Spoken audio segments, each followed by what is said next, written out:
Right. Hi you guys! What's up? It's me, Andrew, back with another Eurovision related video. And today I thought for you. I'd do a Eurovision watch along, so to speak.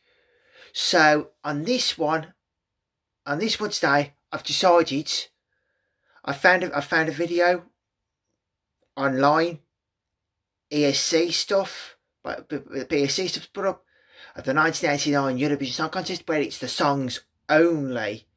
So yeah, we'll watch along this today, and I hope you enjoy it.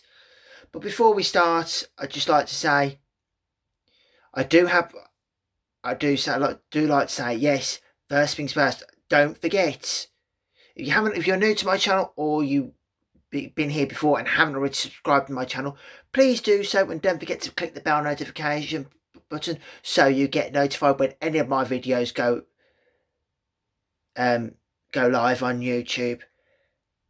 Also, don't forget I do have my social media. As I always say, I don't really do that much on it, but if you want to follow me, you can. I've got Instagram at HBK Euromaniac. I've got Twitter at Eurovision 1986, and I even do have TikTok at Andrew Just One. So those are my platforms. By all means, go along and follow me. So without further ado, let's get into the video. It'll probably be a long one, but hey ho.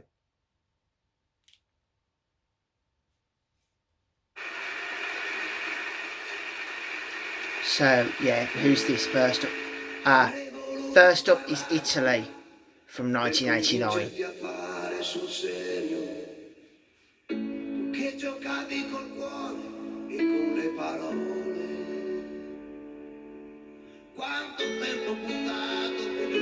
Yeah.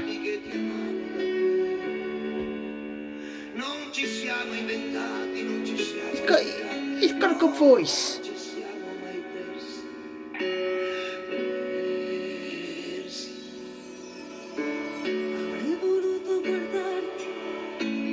Yeah.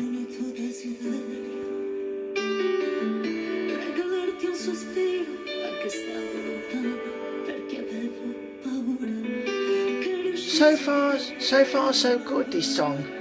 It's not... It's good, in fact, it's a good opener to the contest.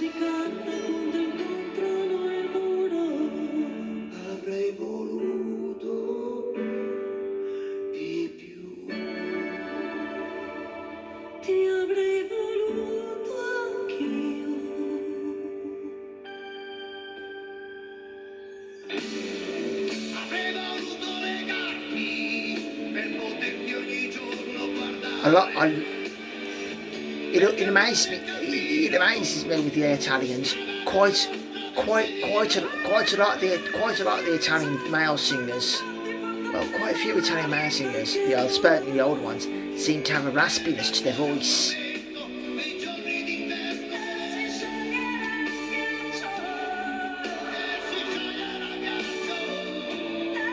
And that's one thing. This is another thing I like about Italy and Eurovision in general.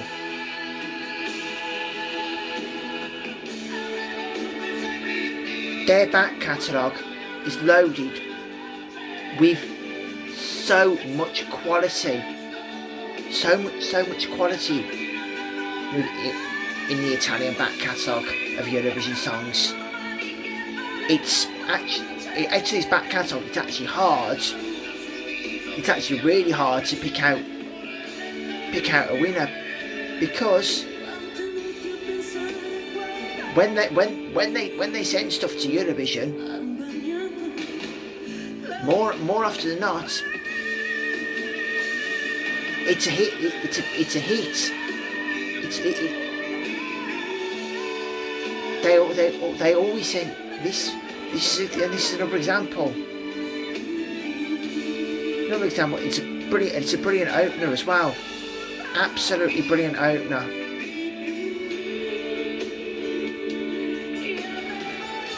Italy once again in 1989 serving quality.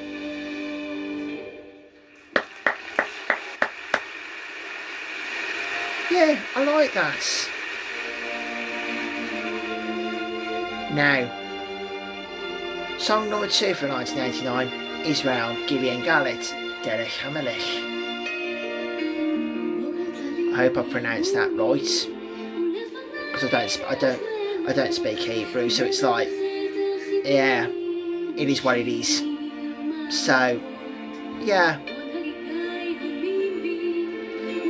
Now, I'm going to turn around and say this is going to be a controversial opinion.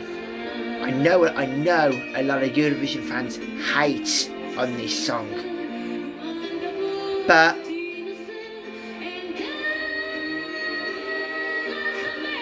I think this is actually quite a sweet song, to be honest.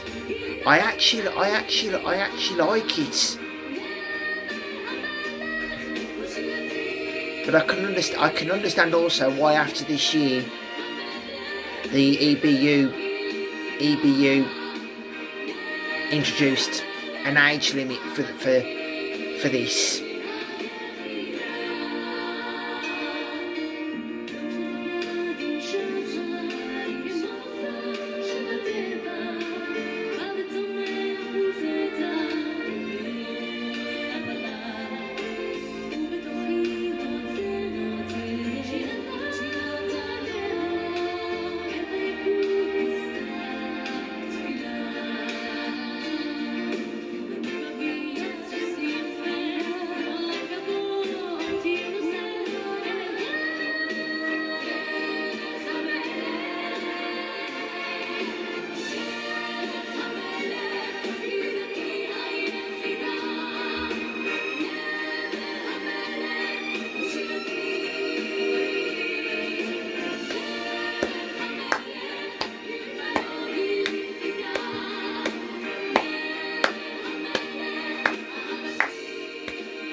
Yeah, and I should have said, you can see in the background, I'm all in the background. I'm all decorated up, ready for Eurovision. I do it every year. So,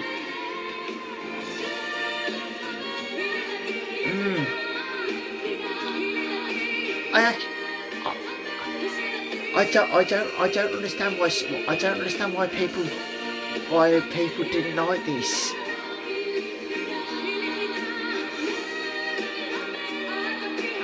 I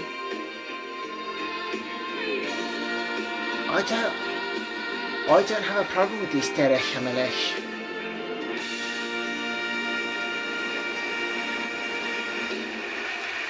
Good song, but performed in the position of death. Now we have the kings of Eurovision at the moment. The kings of Eurovision, as far as the records go. Now,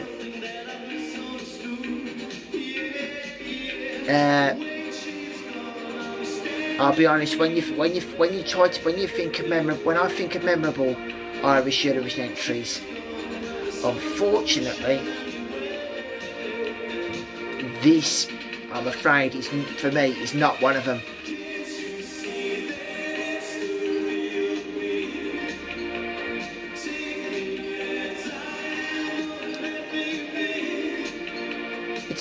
Don't get me wrong, it's very 80s. It's very, very 80s.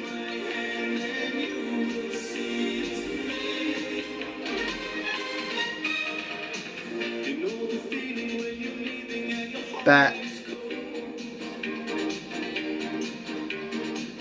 yeah, I just don't connect to it. I just don't connect to this one.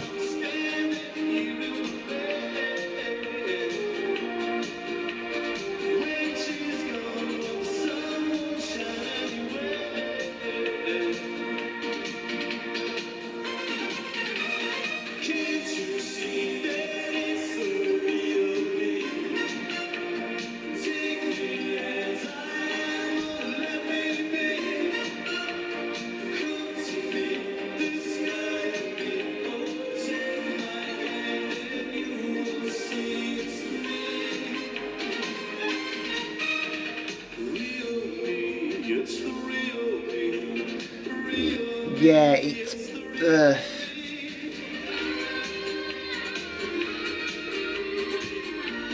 I don't know why, for some reason, it feels like with this song, it feels like a real long 3 minutes.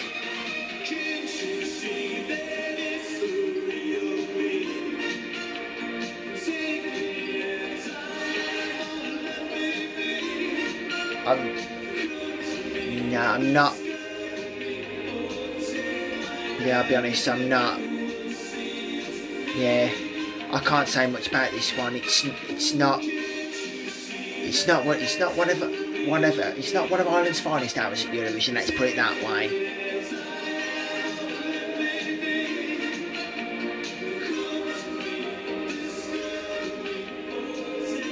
And this was the last entry before their most dominant decade in Eurovision. So I think they ended that year on a bad note for me. So that one's not up there as one of my favourites. Blief zoals je bent.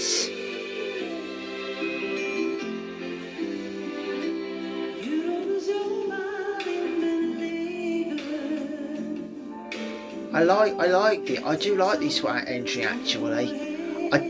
I think in regards of Eurovision entries that people tend to remember from, I think this. Now, off the top of my head, because I've got no, I'm not looking at anything. Yeah, the Netherlands. Yeah. When you think of entries from the Netherlands, this one doesn't automatically spring to mind. And to be honest, this is actually for me. I like this. I think it's actually a forgotten classic. This.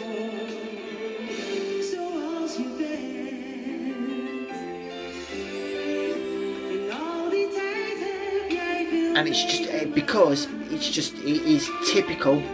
It's a typical Eurovision song of the time that we're in. Because if you remember back in this day, it was all based on jury voting. So it was more. It was more focused on the song and the voice than the actual performance and staging today. Rather than well, you can't really say much staging because you do. Yeah, it's basically because the stages were as they were back in the day. And you didn't have LED screens and everything. You basically a jury had to judge the songs basically on the voice and basically the song alone. And ballads always went down well with the juries. More or less. A ballad done right like this, yeah. Probably sounds like I'm whittering on here, but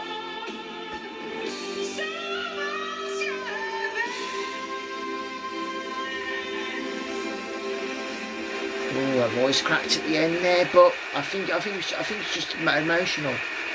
Oh my guilty pleasure rating on. In fact, if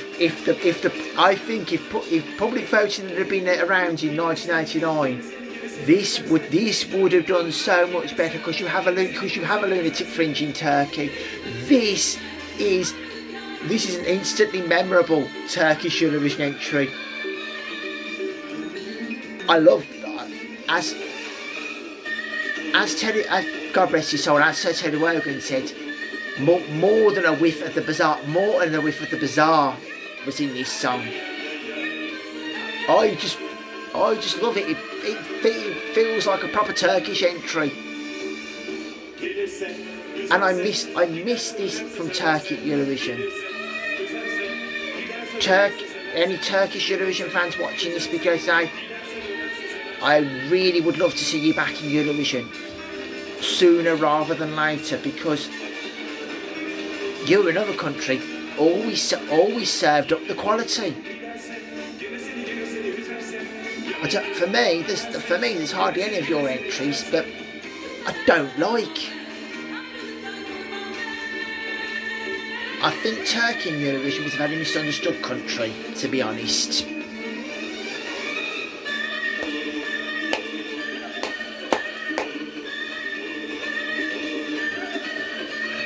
Oh, yeah, I just... This song makes me really, really smile and makes me want to absolutely... makes me want to rave out.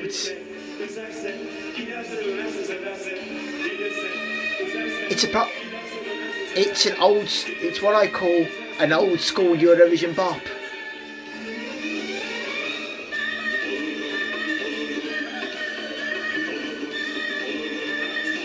Oh.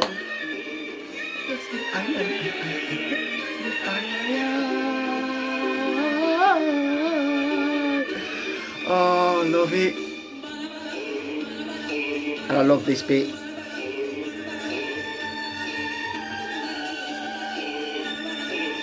And Timur Selçuk, the conductor, giving it large, conducting absolutely.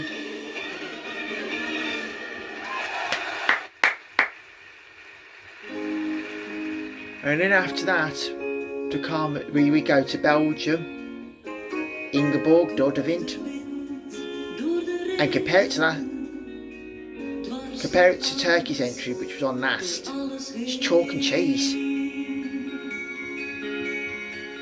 I'll be honest. This is another song and ballad that's typical of the time, typical of the era, being in the 80s of Eurovision.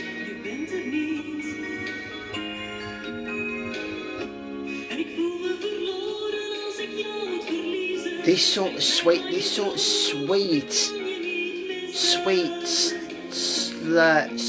ballads,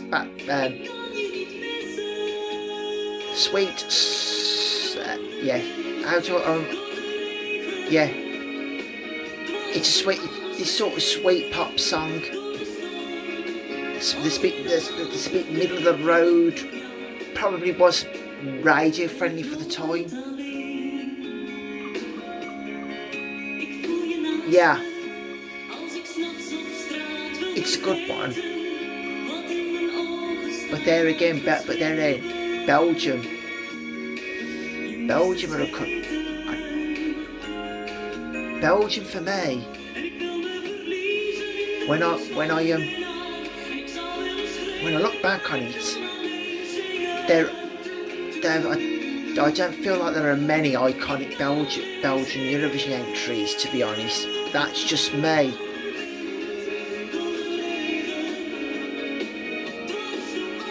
But yeah, I'm not hating this one. It's nice. It's nice. I can't say much more than that about it.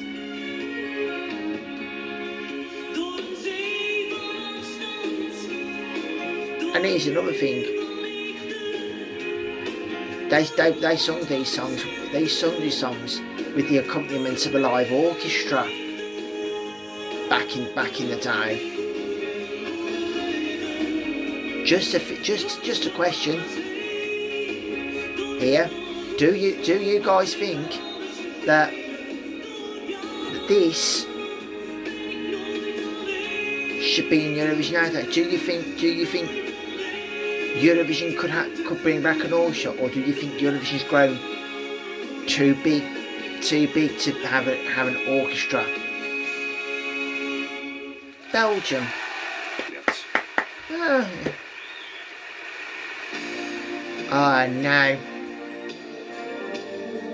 Ray Caruana, a live report, the United Kingdom. Why do I always get it wrong? One of our 15, which is a record. One of our 15 songs that we've sent to Eurovision that have finished second.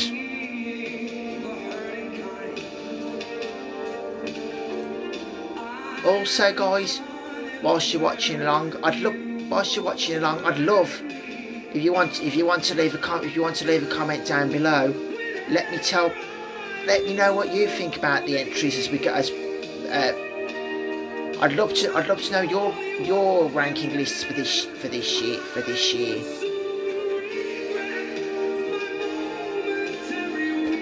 Let me know what you think. If you like this, format, do you want me to do more of these? It's solely in your hands. Any feedback? I'd love. Yeah, this is back. But I'm back to the contest. This is back in the day where Eurovision. The UK was a powerhouse in Eurovision back in these days because we were one of the only countries that were allowed to sing in English at the contest. The only other country to sing in English at this contest was Ireland. Because in this day and age you still had up until '99 you had the national language rule, which meant you had to sing in an official national language of your country, which was a disadvantage to some countries, but like us, it was a big advantage. Because singing in English, people think it's going to access a wider audience. Because they reckon that most countries in Europe understand English. I'll be honest. This wasn't a bad effort. I can see why this finished second because it's typical of the time. I still think I would not have minded that winning it. Norway, I think this is Norway. Venus Nayert. Now Norway haven't had one of the best records at Eurovision. I think they are still up there for most last places in Eurovision. And if memory serves me right about this one, this was a pre-contest favourite, but didn't do well. Didn't do well if I remember rightly.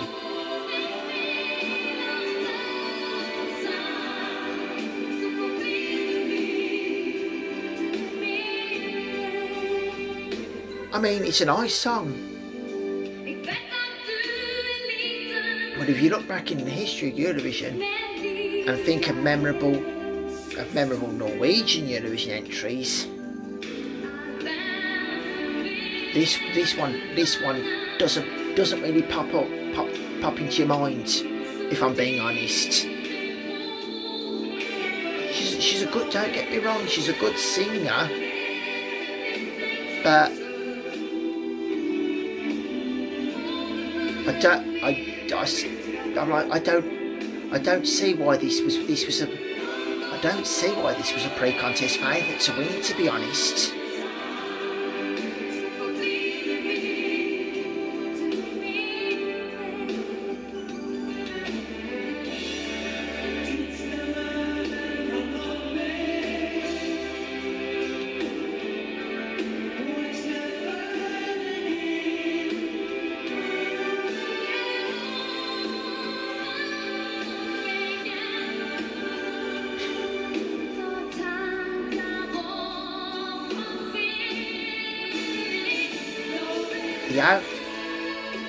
be honest, the outfit's quite 80s. The outfit is very 80s.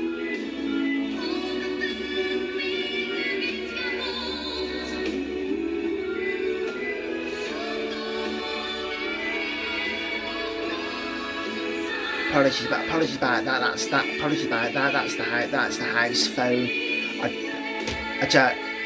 don't answer the house phone ever, because I think if they want me, they'll phone me. So that was Norway.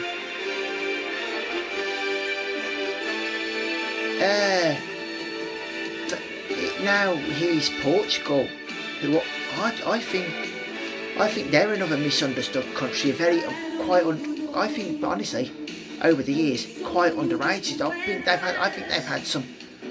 had some fantastic songs over the years.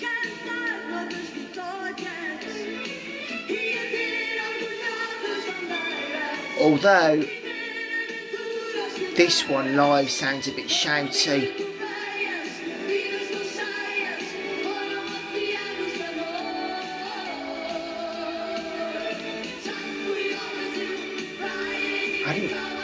I hadn't noticed that before, and I've watched this contest quite a few times. Don't know why have I never noticed that before. It's strange that I'm just noticing it now. They do say if you watch something over and over again, you pick up different things. You pick up things that you didn't pick up in previous times.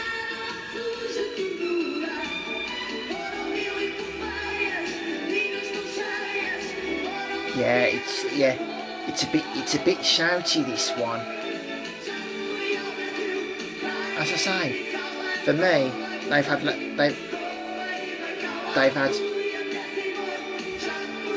I can think of at least. I can pick out at least one song from each. At least one song from each decade that they've been in Eurovision. That I remember with great fondness.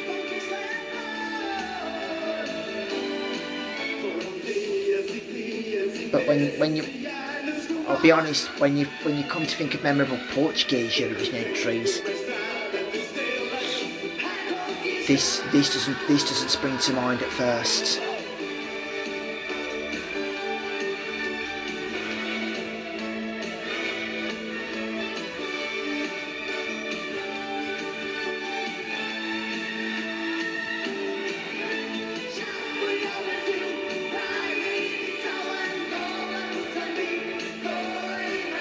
So yeah.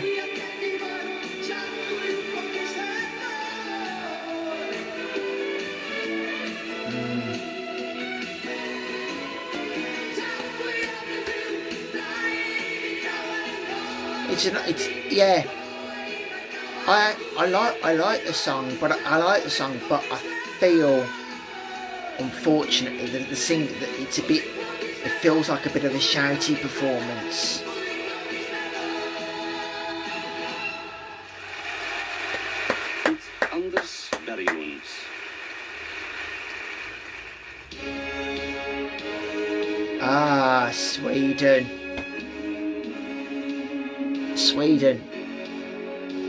Sweden, I think, are another underrated country at Eurovision. This is a very good song. I think Sweden are very underrated. Sweden have had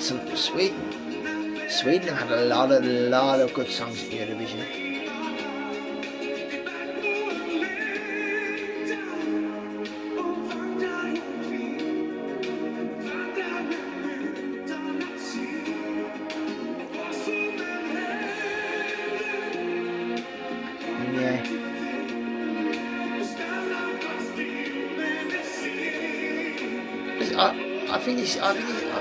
I do admit this is one of those very 80s stage, to be honest. I thought I'd point that out. I think it's very 80s stage.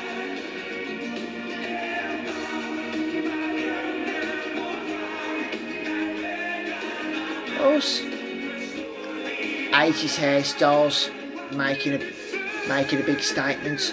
And some of the backing singers are really getting into this, really vibing.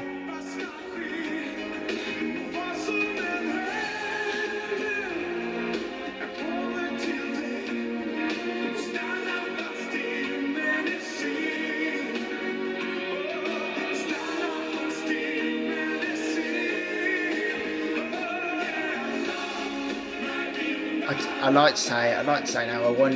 I do wonder how many cans of hairspray were used by the Swedish entry this year. Because there's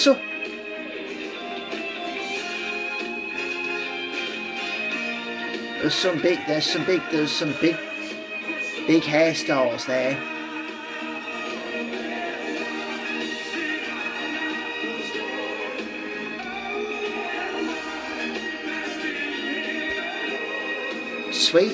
Sweden are another country. They know how to do Eurovision.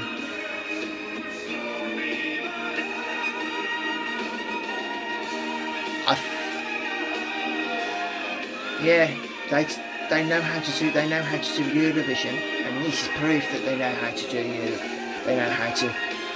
Eurovision.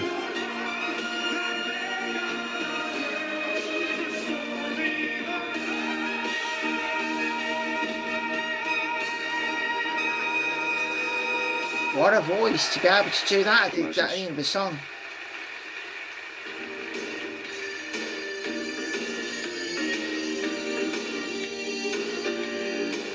Yeah, I'll be honest. If you're gonna ask somebody, play somebody this song, I think it's Luxembourg, this entry.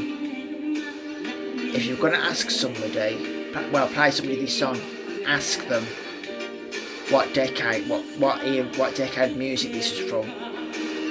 I'm telling you now, you play them this and they'd go, that's an 80s song.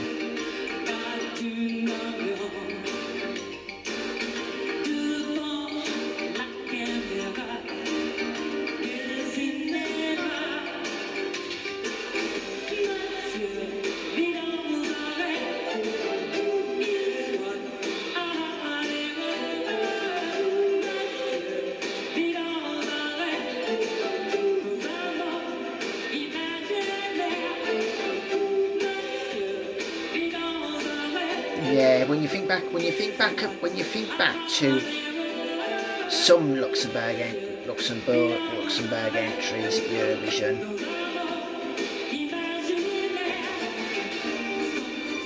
this one doesn't instantly come into your brain.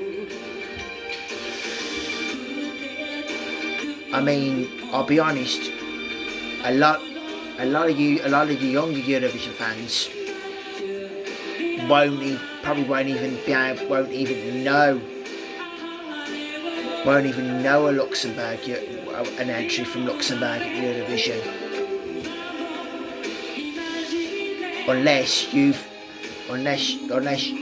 like me and you've researched into the history of Eurovision and watched old Eurovisions.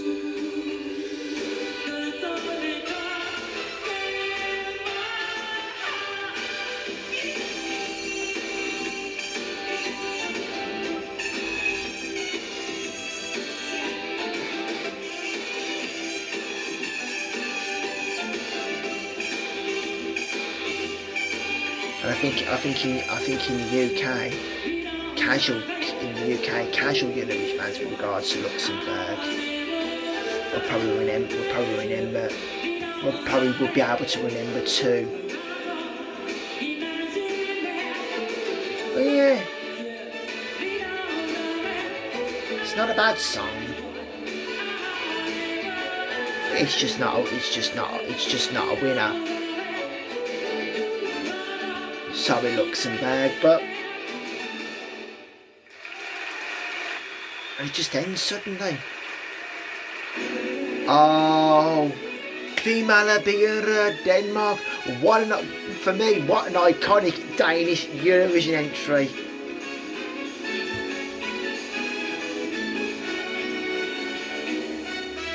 can anybody tell me how can anybody tell me honestly? How did this not win in '89?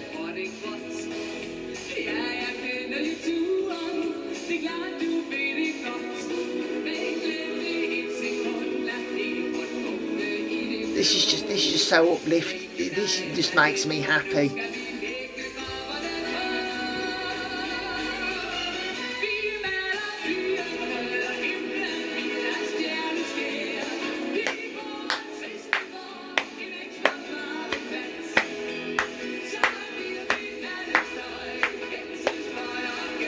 I mean, yeah.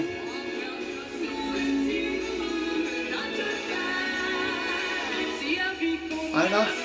Yeah, this is one of these. This is one of Denmark's better entries at Eurovision.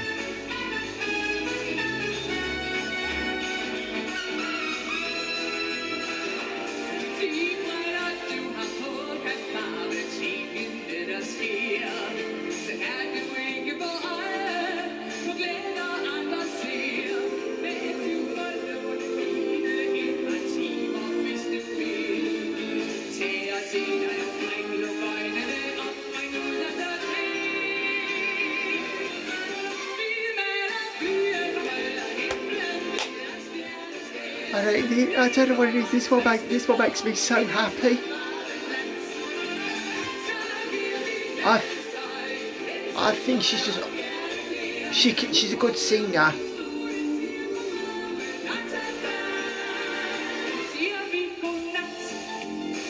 Probably bar Turkey so far. This listen through. Probably one of my favourites. Probably my favourite bar Turkey.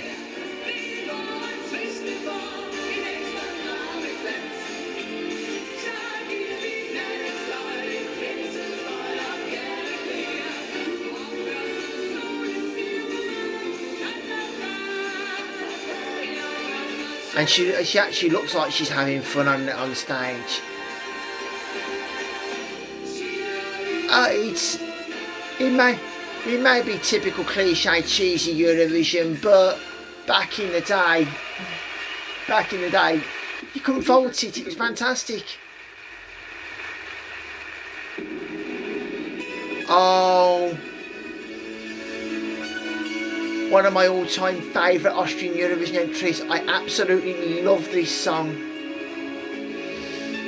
This was up there as one of my winners for 1989 as well. And you're like, ah.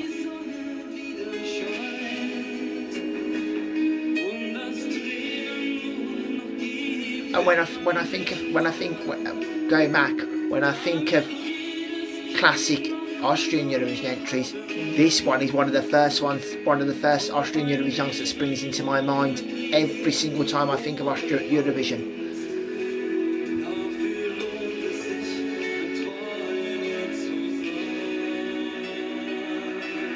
Back in the day when you could just go on, all you had to do was go on stage and sing and just stand there, sing the song and connect with the audience. And if your vocals were good and you connected with the audience, you were probably onto a winner.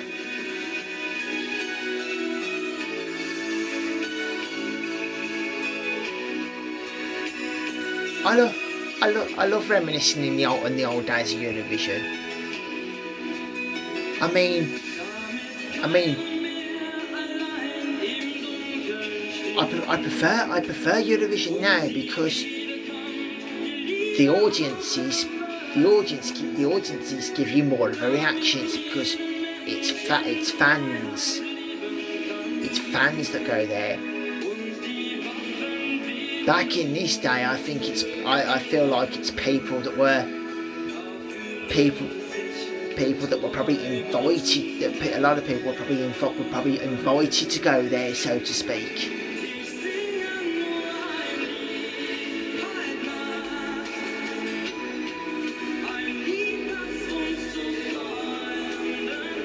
you probably find it's probably people involved with delegations in the audience, and probably Swiss nationals.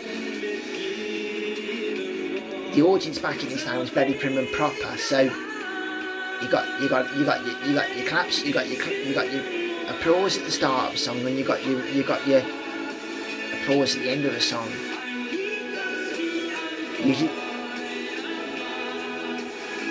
Yeah. Back in this day, it feels like it was a contest. It was a contest.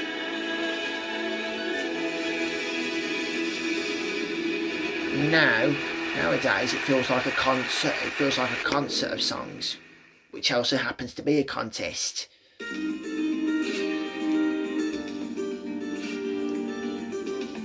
This is typical of Finland. One of the few countries that literally tried every genre of music imaginable to try and win Eurovision.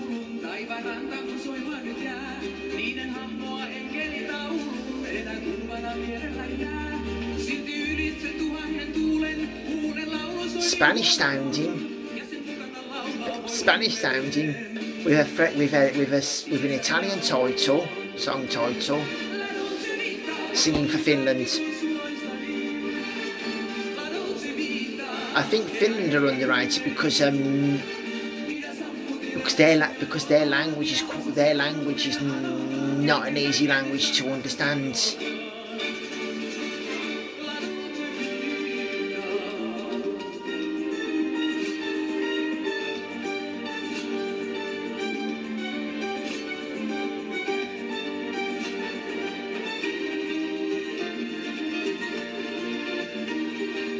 Yeah, that's what I like about Finland.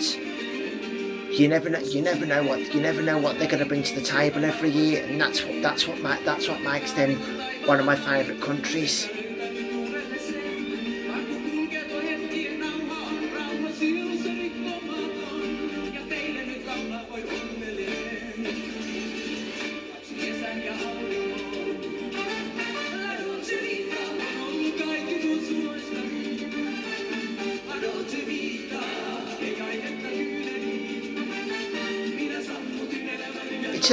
It's a nice song. It is, however, it's not one of my more memorable favourites from. Not one of my memorable ones from Finland.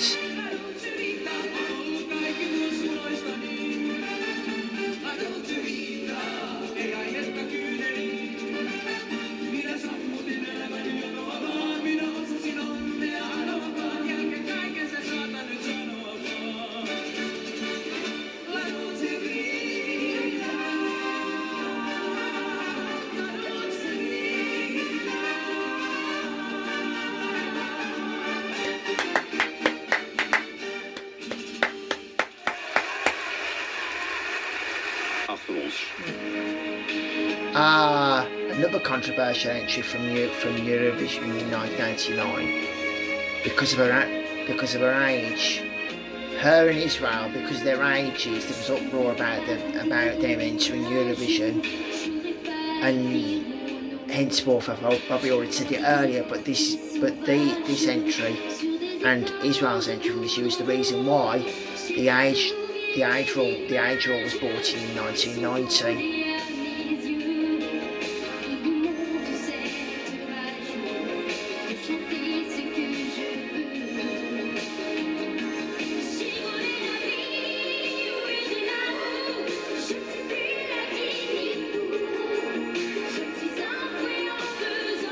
I'll be honest, I'm not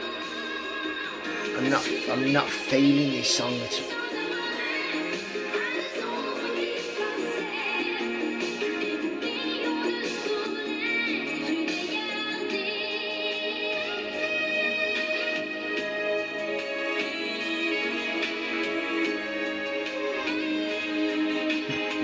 Sorry.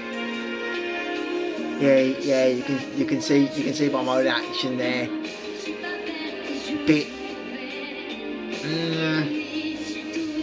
Because it's not even a classic French. It's not even a classic French entry that you think about.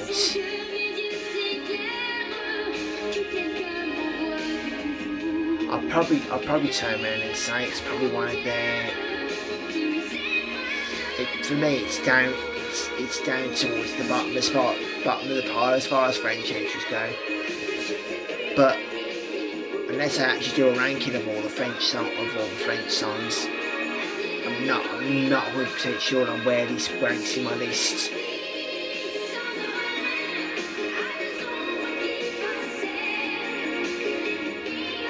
Because you got to think it's about 60 odd. There's got to be about 60 odd years worth of Eurovision songs from France itself. So trying to rank that many songs is a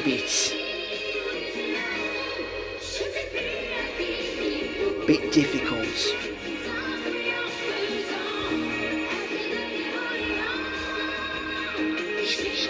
She's got a good voice.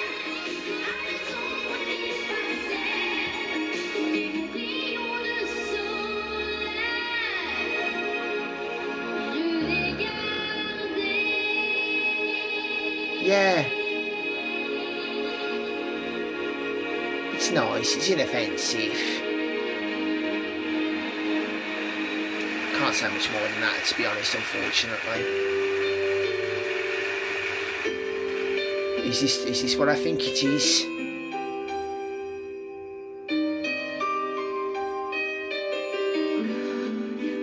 Oh yes, it's one of the infamous Spanish entries. Nacida para amar.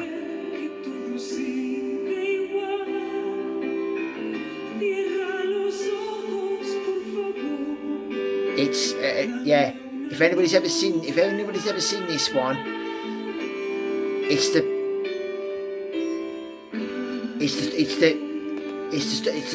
stray hair incident. The stray strand. If you look, yeah. If you want to go and watch this, if you want to actually go and watch this performance, and you haven't seen it before, you'll understand what I mean. It's the stray strand of hair performance.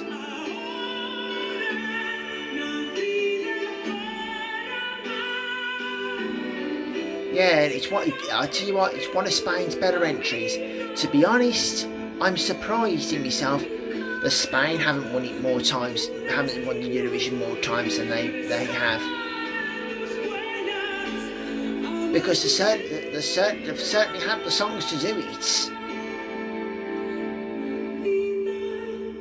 This is up there for me, to be honest. That.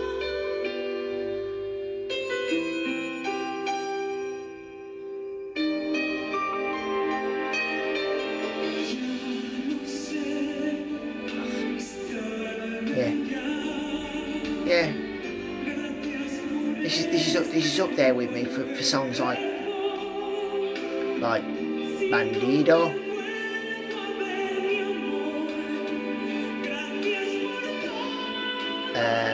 Vuelve Conmigo's up there for me. Dancing in the Rain, Quédate Conmigo.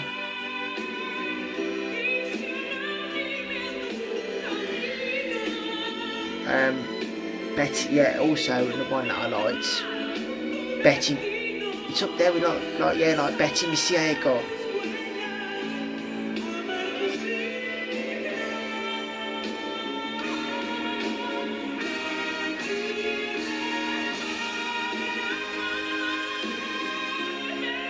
She does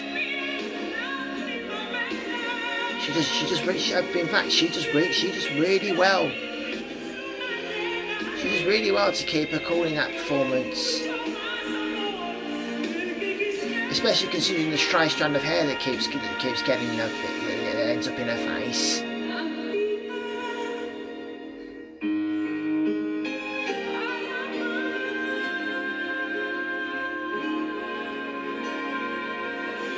I'd say my top 5 so far is probably Austria, Turkey, Denmark, Spain, England, and United Kingdom.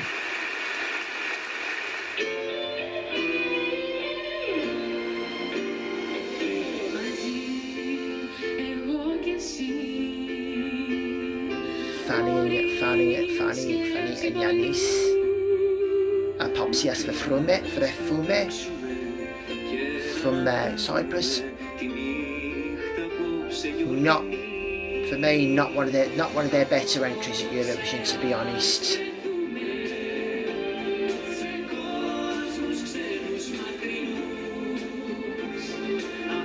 And to be honest, it looked she looks like she's dressed to go to a wedding. It looks like an 80s wedding dress. It looks like she's been to a bridal shop. It looks like she's been to a bridal shop to pick out that dress, unfortunately.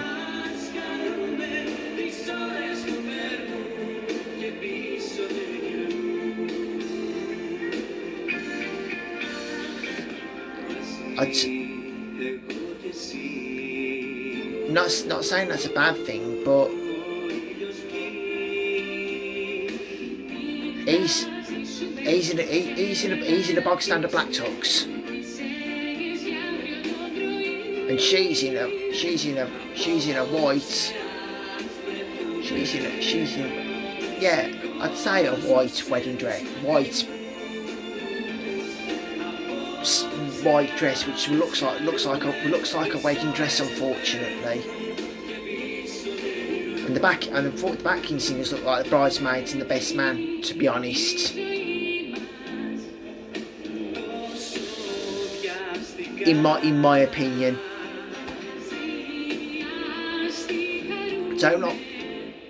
I don't like being harsh on outfits, but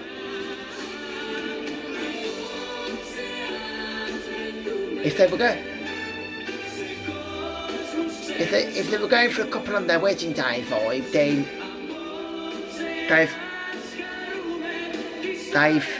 they've hit the nail on the head.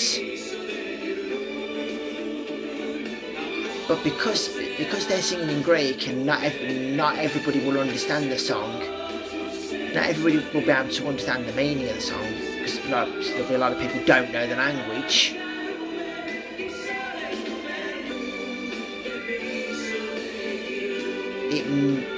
It might be a bit confusing to some people, but not a bad song. I think that's what they were trying to. The host, Switzerland.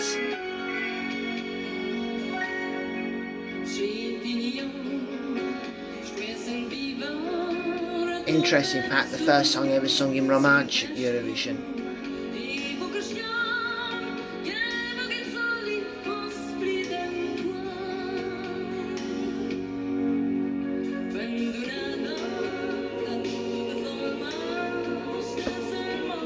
Yeah, it is what it is, really. As far as host entries go for the 80s, it's solid. It's solid, but unfortunately, the records of people sitting at a piano and winning Eurovision is shocking.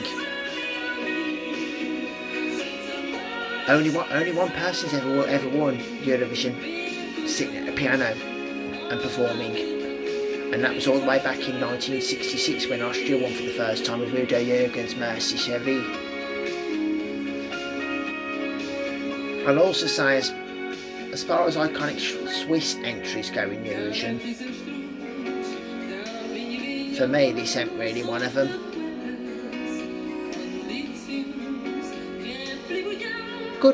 Good song, but it's not my cup of tea. It's never really grabbed me as a great Eurovision song.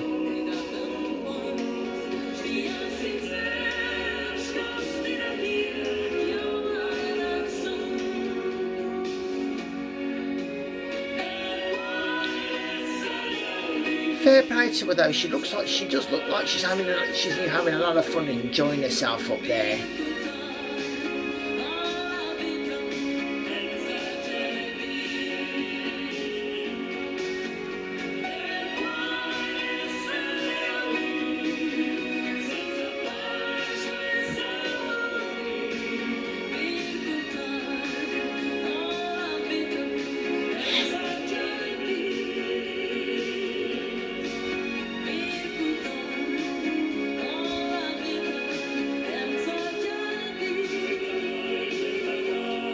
was about song number 8. Did I read this was about song number 18?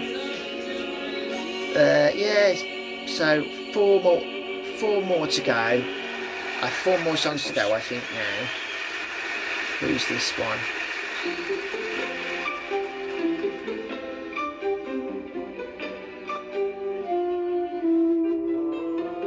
Greece. Yeah, not one of their more memorable ones.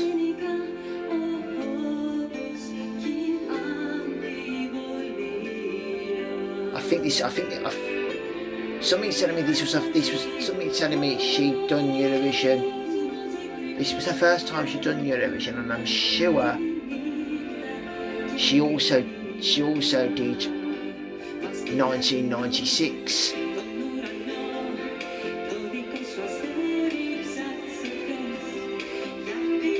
I think a song in 2000. I think a song in 1996 was something along the lines of Emisferame Tohimona Anixiatica.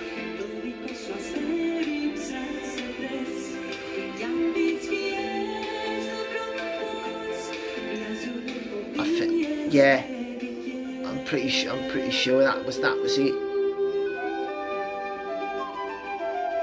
If I think right now.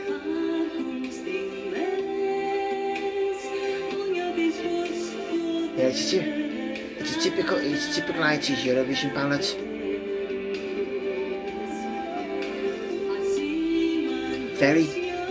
Very nice play, very nice and inoffensive.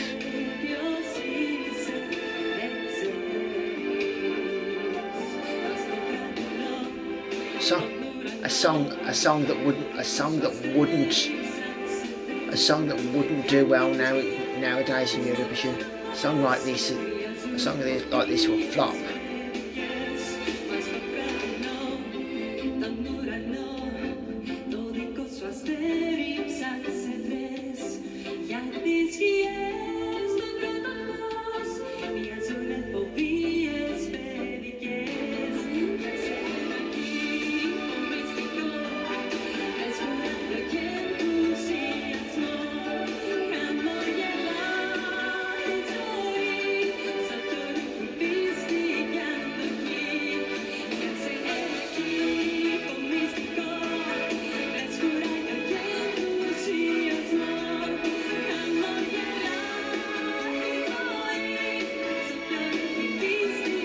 Then all of a sudden, it's gone from being very inoffensive, and I'm like, I think the key change go up. So I think she had a couple of key changes, and it's all it's gone. It lifts the song.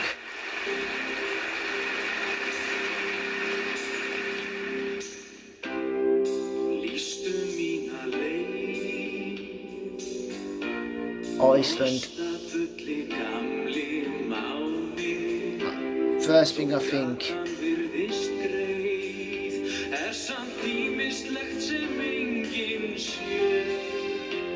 First thing I'm thinking.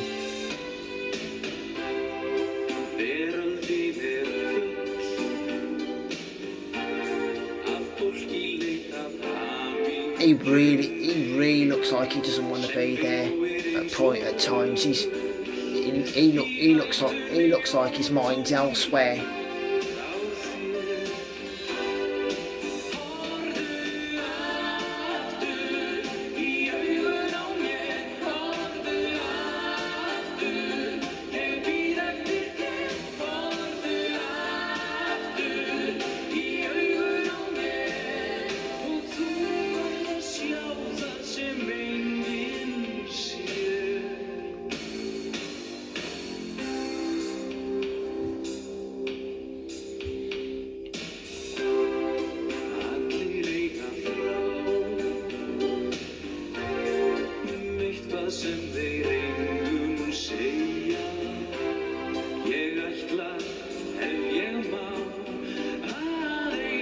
I can understand why this didn't get any points at Eurovision in 1989.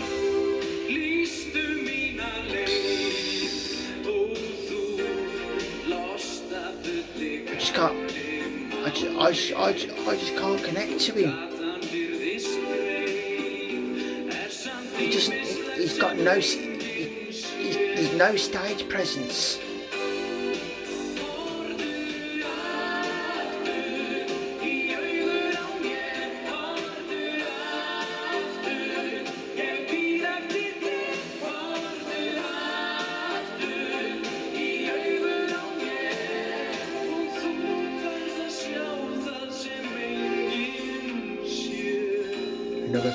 Another yawn from me tells you what I think of this song. Yeah, I know Iceland haven't had the long history that some of the countries in this contest have behind them. In fact, this was only their fourth ever Eurovision entry. So I felt like the 80s was just a bit of the 80s was really not their decade at all. Loop vanavond met vliegen. Alright, so just bear with me. I think now I need to move slightly because my phone wants to charge. So right, you can see. Right. Yep. So right, whilst all that's going on. Yeah. So now, I'll sit here. Right. So we've now got Germany.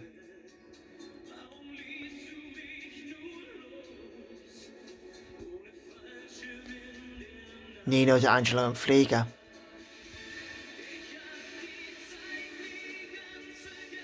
Yeah, this is a good entry from Germany.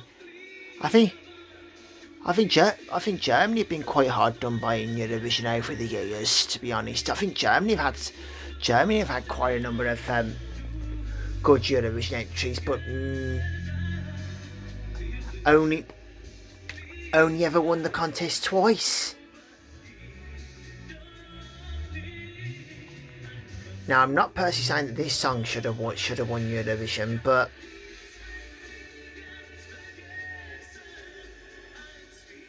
it's not bad.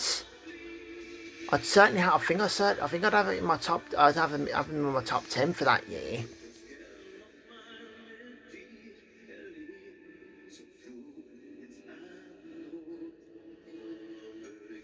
Yeah. However, when I think of iconic German Eurovision entries, this doesn't spring to mind.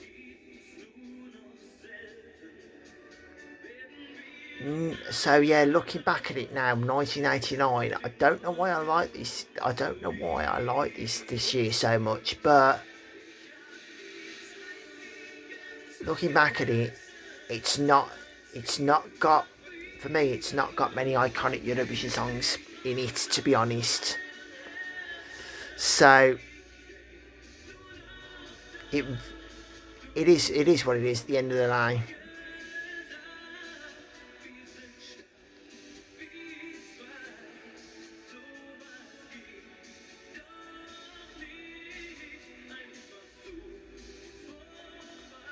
So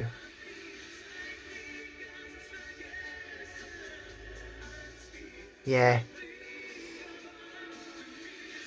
I would, as I said, I definitely know what my top 5 is. Then I probably have,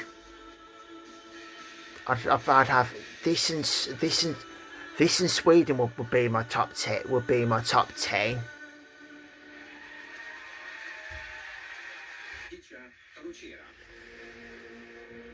Yeah, and people may know this. People may know Yugoslavia, of course, 1989, they won it. And I'm like, of all the songs they've had at Eurovision, this isn't a winner for me. This wasn't a winner. This wasn't a winner because now, as you know, I put Denmark, Denmark, Turkey, Spain. I'm just trying to remember, who did I put in my top 5? I put Denmark, Austria, Turkey, Spain, and UK. In what order, I'm not too sure. And then my 6 to 10, I'd probably for this year, I would have Sweden, Germany,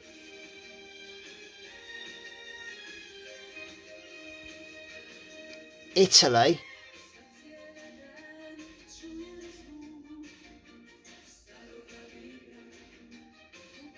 the Netherlands,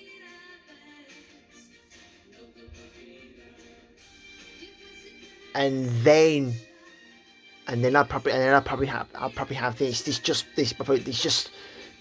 scrapes into my top 10. This does.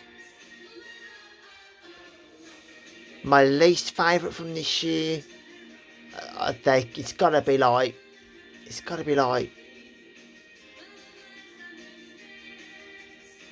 Iceland, France, Switzerland, Norway. Weren't too keen on them. Luxembourg.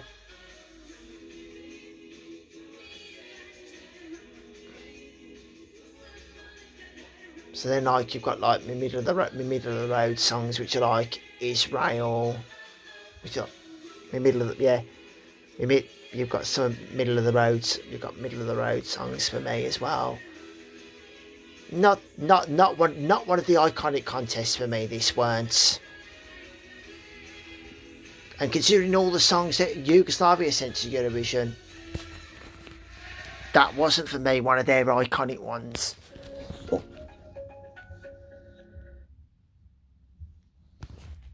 So yeah, that was it. That was our review. I know it's our Eurovision watch along. So yeah, it was a long video, but if you stopped and watched it all, thank you ever so much for watching. So yeah, just look, yeah. I'll just give you a show of my room now. There's behind me part of my Eurovision decorations. Then we've got my lovely Conchita Wurst. You've got, as you can see, you've got my Keep Calm and Vote for UK ornaments. You've also got, if you can see, my little cushion with all the host cities of Eurovision since 2000 on it. Yeah, you've got my European flag bunting up. Then if you can see, I don't know if you can see, but you've got my Eurovision heart with all the lyrics of the song, with all lyrics from the songs of 1998 in Birmingham, my hometown. And then also, you've got my European Union flags. That's generally it. So that was a look at my room. This is what I do. That's what I do at Eurovision month, which I always do in May. So yeah. So I won't keep whittering on now because this one's been a long one. So yeah, we'll finish it at that for today. I'm hoping to do more content.